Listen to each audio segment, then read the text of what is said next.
Michael, they're all here, Cameron, but Ricky did not have the best gate pick. He definitely didn't. Ninth gate pick is the way he came to it. Definitely an advantage for Chad Reed, who had the first gate pick, and it's also a psychological advantage, I'm sure, for Chad Reed. We know Ricky is tough as nails, though, and he is going to be coming both guns blazing. There's Jeremy McGrath. He qualified, no problem, got fourth place in his heat race. Kevin Windham also had a very strong one, and Chad Reed a winner in his heat race. So Carmichael back with the helmet cam once again as the 32nd board goes vertical. And I'll tell you what, Cameron, despite having a 9th place pick on the gate, Ricky's still in pretty good company. Well, his whole shot in his heat race was pretty amazing. He had a huge jump. We'll see if he can do the same here in the main event, and definitely don't want to see the same crash. They're getting ready to go. 32nd board is sideways. It's the 250 main from San Diego. Oh, and Chad Reed looks like he spun at the start.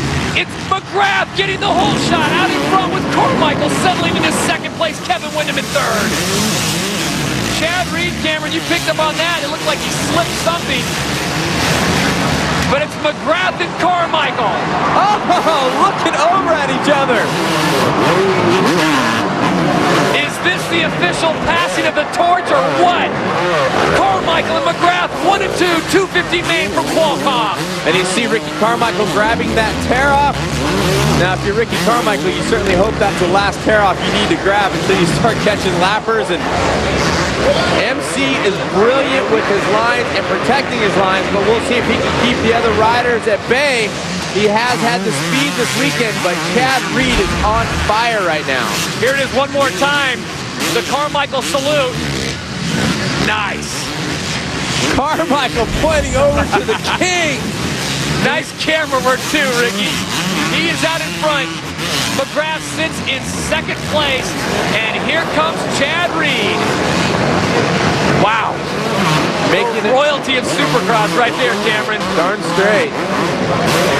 And include some of them in the stands here tonight, like Ricky Johnson, a multiple-time winner here, working with the Makita Suzuki team, and Brock Glover also in the house. And right now, Chad Reed, he's looking for a line around McGrath. Remember, Chad Reed was the fastest rider in practice. What do you think it would mean to the folks here at Qualcomm to see Jeremy McGrath on the podium as Chad Reed goes to the inside, has the drive, and passes him? Wow. So Carmichael, Reed, and McGrath, but Jeremy McGrath still in a podium position.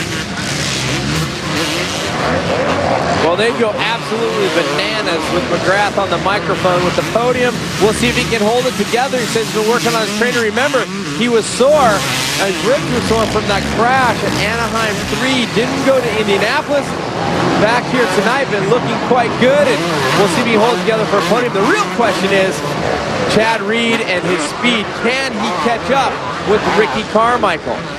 We'll keep an eye on the lap times, keep you abreast of what's going on there. Ricky Carmichael, remember, had that little incident earlier as he had to go through a semi to qualify. Here's the pass, Chad Reed, number 22, on Jeremy McGrath, number 2.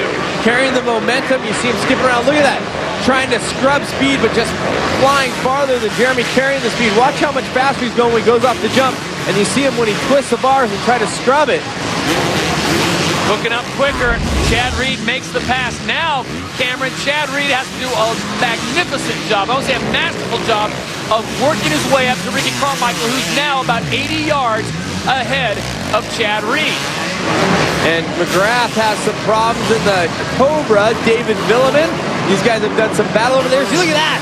Just going to the inside, taking the line, but McGrath has the momentum, and now the inside in this next corner. Jeremy McGrath passing back David Villeman. Villeman this time goes to the inside. And McGrath protecting, going inside there. Here comes Villeman again. They are staying right here. And here comes Kevin Windham. So David Villeman has maybe left himself open to Kevin Windham. And Wyndham's got a great drive to the whoops. Villeman inches ahead of him. And McGrath stays out in front of both of them. Tight racing action. See Kevin Windham not using that rut like everybody else is. Electing to go a little bit outside and then in. Talk about a nice threesome. It's Jeremy McGrath, Kevin Windham, and David Villeman. Does he make the pass? Does Reed stay out in front? Does Carmichael get the win? come back and fight on Stadium. An unbelievable turn of events as David Billman gets past Jeremy McGrath, so he now moves into third place. McGrath, though, hanging around in fourth place. Chad Reed starting to close just a little bit on Ricky Carmichael. He has the lead now down to about 4 seconds, and as Cameron Steele pointed out during the commercial break, could there be any more star power on the track right now? And Voss had come up and passed Whittam, and take a look here in this section. Billman just carrying more speed, staying lower, and then McGrath not able to get this triple into the corner. David Billman getting by. And a big moment for Ricky Carmichael, quite possibly the reason why Chad's closing in. Oh, so close. Carmichael. Nice save. And we saw him throw a wad up there in his heat race. Uncharacteristic. So we'll give you the Tissot running orders. Carmichael, Reed, Billman, McGrath, LaRocco, Voss, and Kevin Windham, the top 7. And there's that much, and they are that close, Cameron. Look at that. And Tortelli in the picture now. I got to give a shout out to Jeremy McGrath, Cameron, because he is technically, in his own words, he is part-time racing, and he is running 20 strong laps as we approach the halfway point.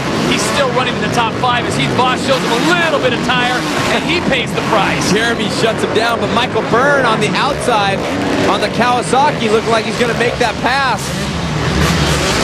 Burner getting by a lap rider, that's 782, and McGrath will say, I'll take that spot as well. So Michael Byrne now has moved up 3 positions. Jeremy McGrath sits behind him. Sebastian Tortelli is moving in, and Heath Voss unable to figure out that situation. Mike LaRocco also on the move as he advances forward.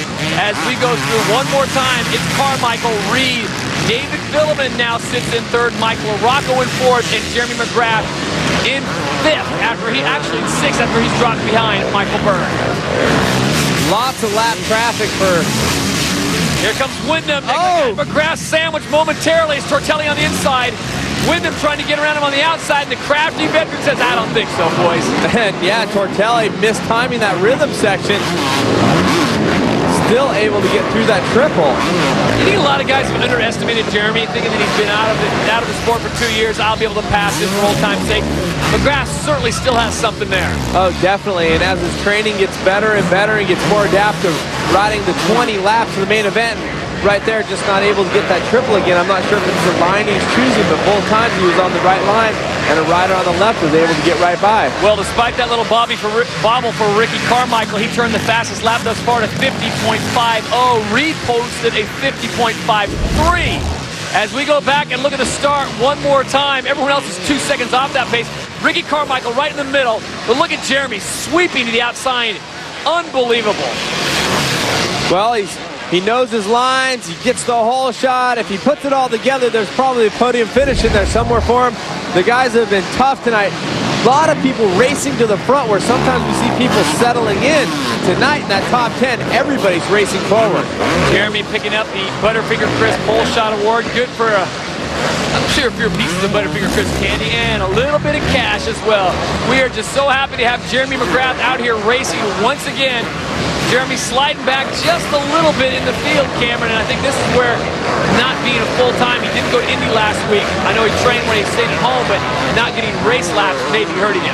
You also got to ask yourself, is he a little sore? He had a pretty good crash where he high-sided over Ernesto Fonseca into the upside of the berm, and it never feels good coming to a sudden stop on an upside. Heath Voss trying to get the pass on him. There you get a good look at Mike LaRocco, who currently sits in 4th place. The Rock trying to get back on the podium. We're going to step aside, take a break. When we come back, does Ricky Carmichael get 6 in a row? Does Chad Reed close in on him? And does Mike LaRocco get on the podium? Find out after this. Welcome back to Qualcomm Stadium in San Diego, California, as we go on board with Ricky Carmichael as he gets set to lap all the way up to 7th. That is Sebastian Tortelli, Cameron, in front of him. Tortelli almost takes out Carmichael in the whoops. Tortelli gets back into the traffic. Now he got passed by Michael Byrne. He got off track, and that has got Chad Reed closing in. Chad Reed is only about 2.5 to 3 seconds down from Ricky Carmichael. Unfortunately for Chad, though, he has got to get through some lappers. He does that. Carmichael now out of